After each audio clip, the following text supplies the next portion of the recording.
നമസ്കാരം. ANN evening എഡിഷനിലേക്ക് സ്വാഗതം. പ്രധാന വാർത്തകൾ.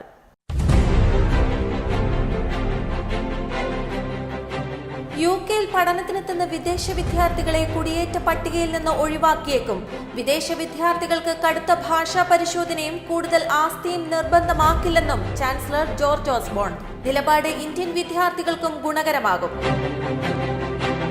രാജ്യത്ത് നികുതി വെട്ടിപ്പ് തടയാൻ ബ്രിട്ടൻ നടപടികൾ കർശനമാക്കുന്നു. വിദേശ രാജ്യങ്ങളിലുള്ള ബ്രിട്ടീഷ് പൗരന്മാരുടെ വസ്തുവകകളെക്കുറിച്ചും സാമ്പത്തിക ഇടപാടുകളെക്കുറിച്ചുമുള്ള വിവരങ്ങൾ പങ്കുവയ്ക്കാൻ 90 രാജ്യങ്ങളുമായി ധാരണയിലെത്തി.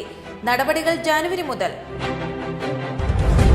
സിറിയയിൽ വ്യോമാക്രമണം നടത്താനുള്ള നീക്കത്തിനെതിരെ ലണ്ടനിൽ പ്രതിഷേധം. വരും ദിവസങ്ങളിലും സമരം തുടരുമെന്ന് പ്രതിഷേധക്കാർ. യുദ്ധം ഒഴിവാക്കണമെന്ന് ആവശ്യപ്പെട്ട് കാമറൂണിന് കലാകാരന്മാരുടെ കത്ത്. ഫ്രാൻസിനെ പിന്തുണച്ചാൽ അടുത്ത ആക്രമണം ബ്രിട്ടനിലെന്ന് IS. ഇസ്ലാമിക് സ്റ്റേറ്റ്സുമായി എണ്ണക്കച്ചവടം നടത്തുന്നുണ്ടെന്ന റഷ്യൻ പ്രസിഡന്റ് വ്ളാഡിമിർ പുടിന്റെ ആരോപണം തെളിയിക്കാൻ തുർക്കിയുടെ വെല്ലുവിളി. ആരോപണം തെളിഞ്ഞാൽ പ്രസിഡന്റ് സ്ഥാനം രാജിവെക്കാൻ തയ്യാറാണെന്ന് തയ്യിപ്പ് എർദോഗാൻ. രാജീവ് ഗാന്ധി വധക്കേസിലെ പ്രതികളെ വിട്ടയക്കാനാകില്ലെന്ന് സുപ്രീം കോടതി. ജീവപര്യന്തത്തിന് ശിക്ഷിച്ചവരെ മോചിപ്പിക്കാൻ തമിഴ്നാട് സർക്കാരിന് അധികാരമില്ലെന്നും കോടതി.